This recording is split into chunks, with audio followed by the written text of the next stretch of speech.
At 9:17 on the morning of January 22, 1943, Second Lieutenant John George crouched in the ruins of a Japanese bunker west of Point Cruz, watching a banyan tree 240 yards away through a scope his fellow officers had laughed at for 6 weeks. 27 years old, Illinois state champion, 0 confirmed kills.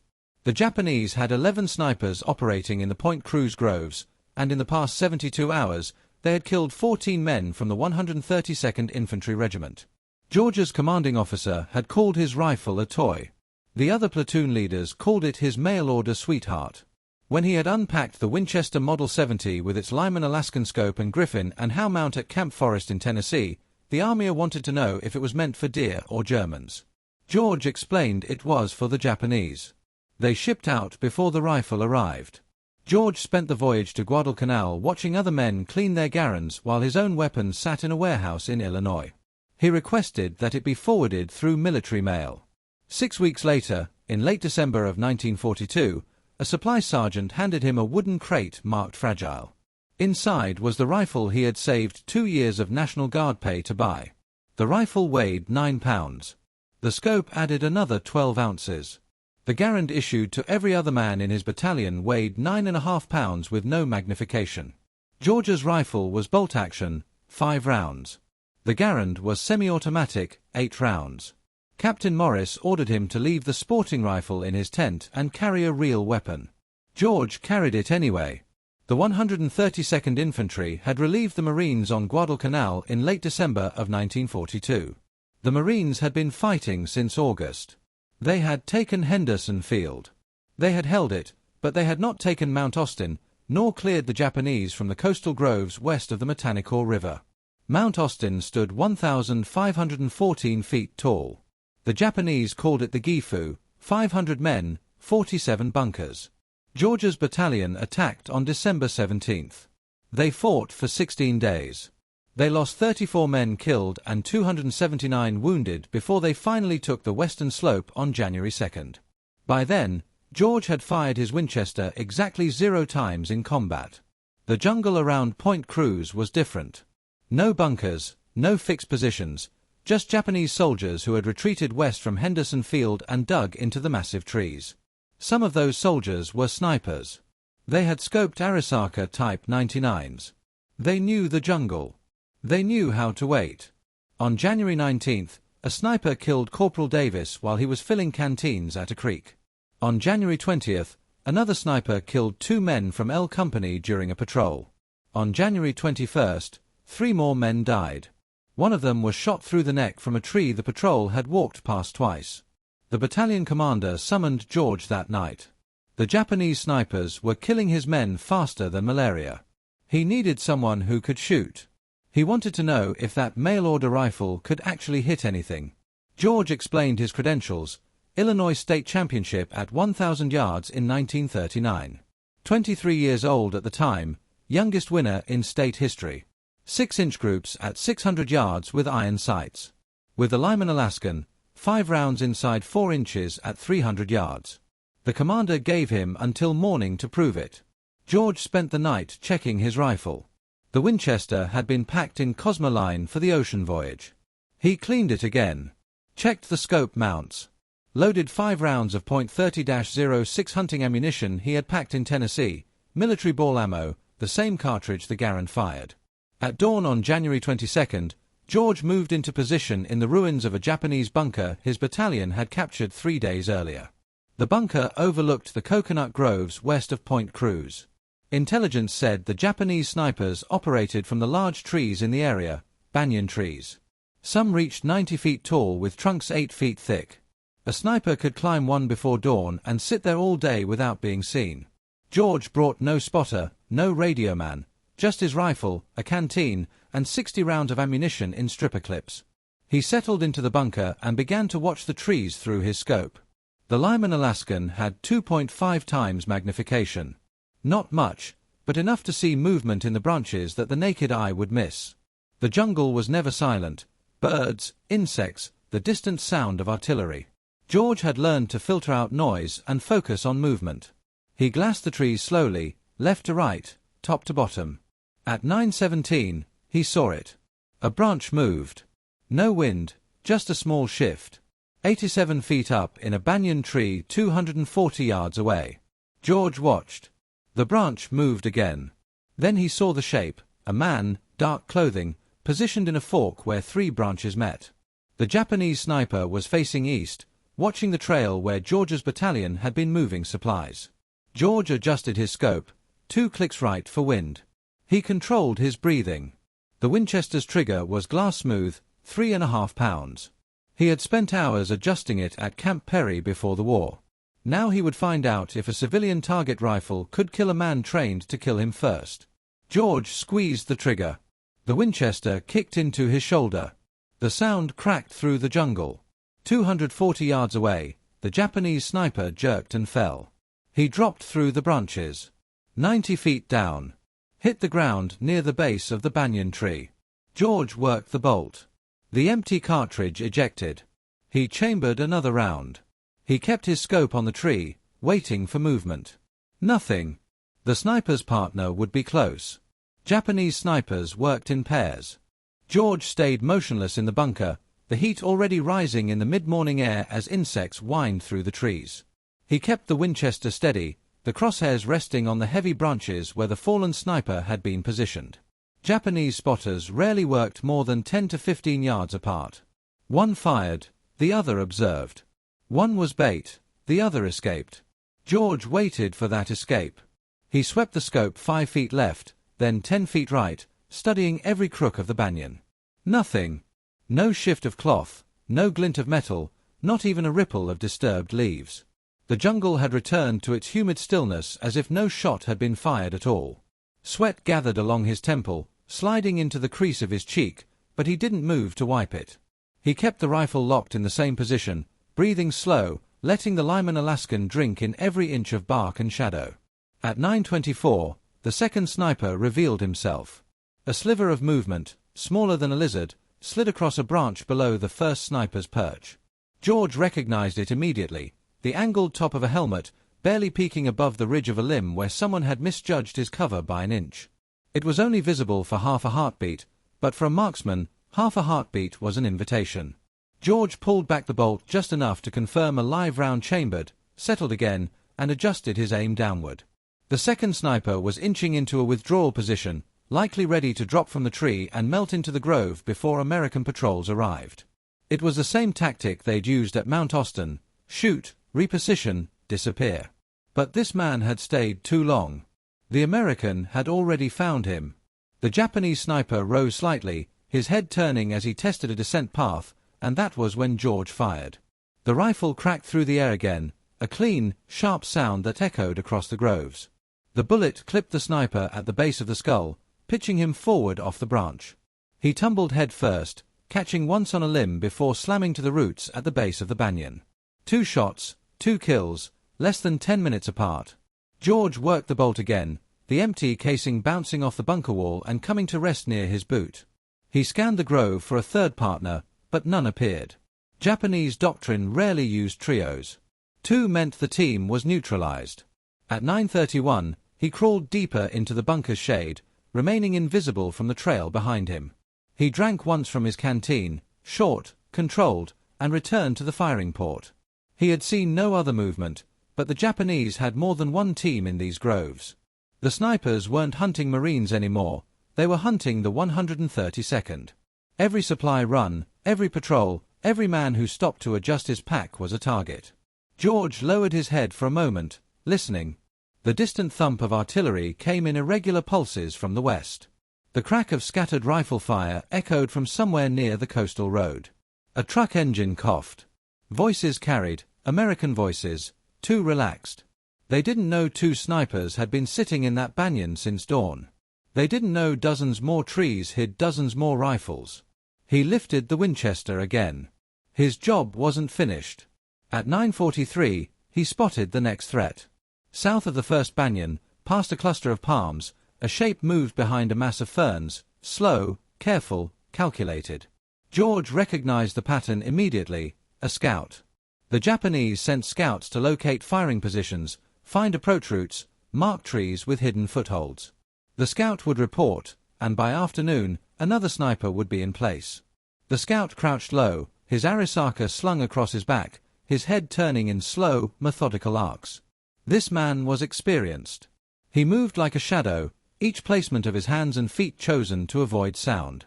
George followed him through the scope, breathing with the rhythm of the man's steps. The scout paused, testing the air, sensing something wrong. His posture stiffened. He turned his head slightly toward the bunker, too slightly for a normal soldier, but enough for someone trained to read danger from the direction of stillness rather than noise. George felt the moment tighten, the air between them narrowing into a silent thread. The scout began to retreat. George exhaled halfway, settled the crosshairs at the base of the man's neck, and squeezed. The bullet struck clean. The scout collapsed forward into the ferns, his body buckling without a sound. George cycled the bolt again. At 9:51, a fourth figure emerged, a runner sprinting through the trees, right where the scout would have reported.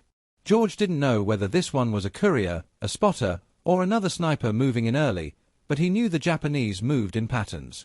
One man scouted, another confirmed, then the shooters came. If they were already sending the next, the pattern was accelerating. He fired before the runner covered 10 yards. The man folded mid-stride, tumbling through a spray of leaves. 4 kills in less than 40 minutes. George steadied his breathing, scanning for survivors, but the grove had gone dead silent. Even the insects seemed to pause. Then, at 10:03, he saw something that forced him still. A flicker of movement deeper in the jungle. Not a man. Not a scout. Multiple figures, 6, maybe 7, moving in a coordinated advance. A counter-sniper team. Coming straight toward his bunker. George tightened his grip on the Winchester, breath locked in his chest as he watched the line close in. The Japanese were no longer hunting supply crews. They were hunting him. By 10:05, the counter-sniper unit had closed to within 200 yards, moving in a silent fan shape through the lower grove. George recognized their formation instantly, disciplined, practiced, each man covering the angle of another. These weren't ordinary riflemen, they were specialists sent to eliminate a threat. His first 4 kills had drawn the attention of an entire Japanese response cell. They were coming to flank, fix, and finish him. George adjusted deeper into the bunker, letting the shadows swallow the outline of his helmet. The ruins around him were a mix of shattered coral blocks and burned timbers. Smoke residue clung to the walls, and the air carried the stale scent of ancient explosives. Perfect concealment, if he stayed low, stayed patient, and didn't fire too soon. Through his scope, he watched the Japanese unit halt at the edge of a thicket. 7 men, 1 officer, 6 riflemen. The officer raised 2 fingers, then pointed toward 3 separate trees. The riflemen split instantly, peeling off like threads unraveling from a single knot. They were planning to encircle the bunker. George steadied the Winchester on a sandbag. His breathing slowed, heartbeat settling into the familiar rhythm he'd cultivated since Illinois. Inhale, pause, exhale, fire. But this was different from the stillness of competitions. These men hunted back. At 10:09, the first rifleman broke from his cover, moving to a new position 15 yards closer. George tracked him but did not shoot. Firing too early would reveal his angle, and the others would pin him with coordinated fire. He had 60 rounds, but a bunker with 3 firing slits could still be overwhelmed from the flanks. The second rifleman advanced, stepping into a wedge of sunlight that flickered through the leaves. George shifted the crosshairs, absorbed the man's pattern of movement, 1 foot testing the ground, body angled, head scanning. A trained approach. He waited. At 10:11, the officer signaled again, and the third man sprinted between 2 palms to a fallen log. That was when George fired. The shot cracked through the grove, echoing off the banyan trunks. The rifleman pitched forward before his sprint even finished, collapsing into the leaves. Chaos rippled through the formation. The officer shouted. 2 riflemen dove behind a root cluster. Another dropped to his stomach, rifle scanning for a muzzle flash from the bunker. But George had already slid sideways inside the shadows, repositioning by inches, avoiding any predictable silhouette through the gun port. The Japanese laid down suppressive fire, short, sharp bursts cracking across the bunker's face. Chips of coral blasted from the outer wall. Dust peppered George's hands as he kept low, waiting for their reload. The moment their fire paused, he rose just enough to sight another target. One of the riflemen had made the fatal mistake of shifting to a knee while scanning. George centered the crosshairs on the sliver of shoulder visible above a root and fired. The man arched backward, collapsing behind his cover. "For left." The officer barked new orders.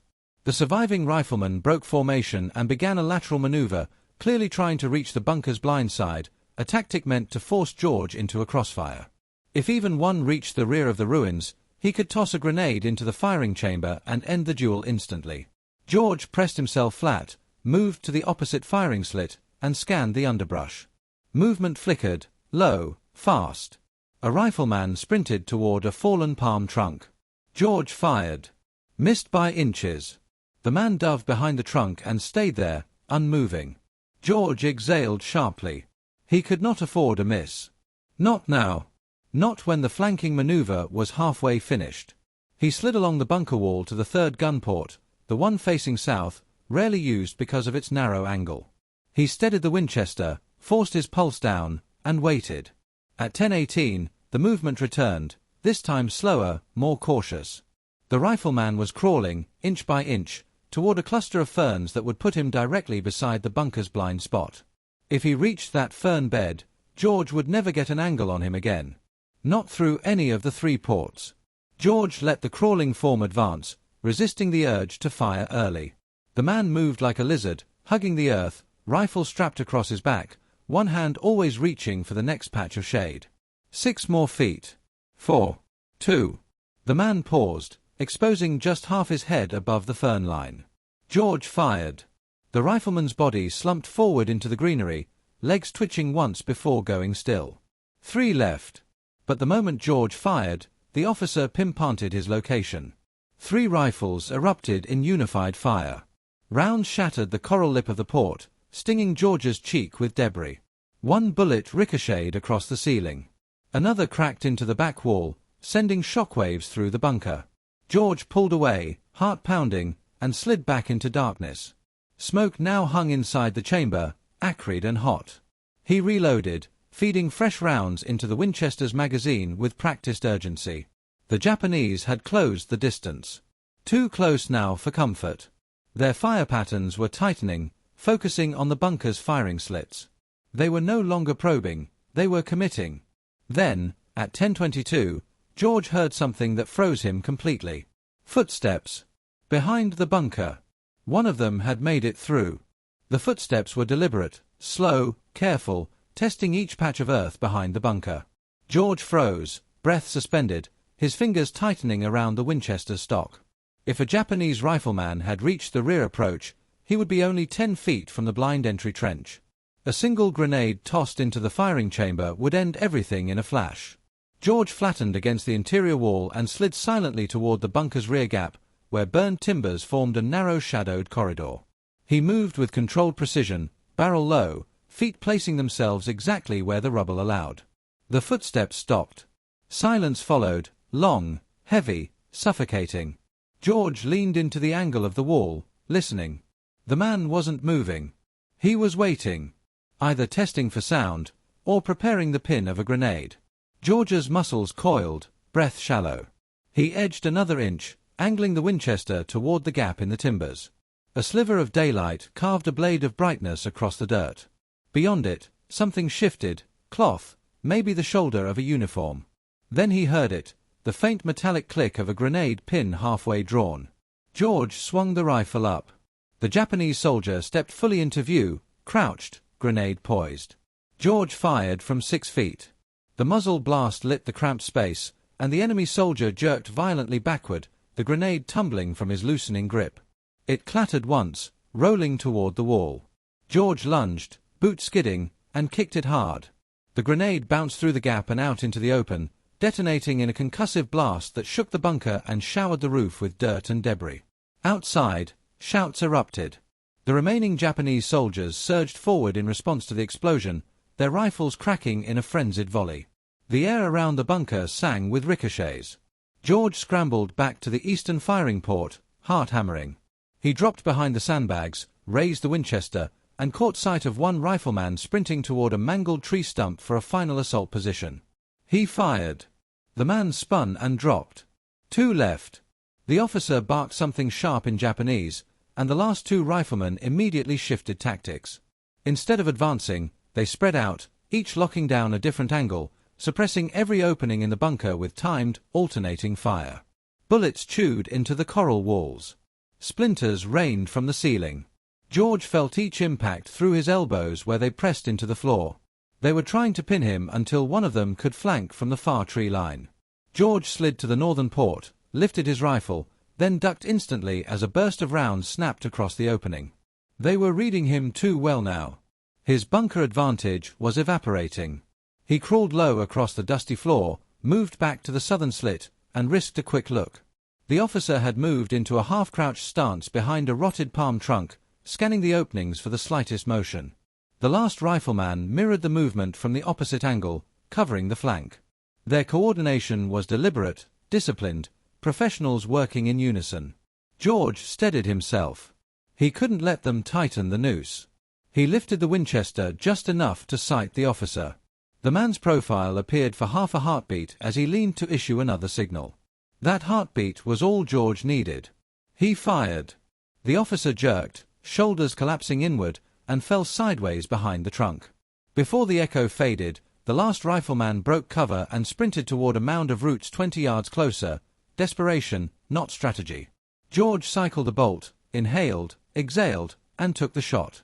The man tumbled mid-stride and crashed into the underbrush. Silence descended over the grove again. George held his aim for a long, still moment, waiting for any stir of movement. None came. Only the low hum of insects returned. Smoke from the detonated grenade drifted through the trees in a thin, wavering ribbon.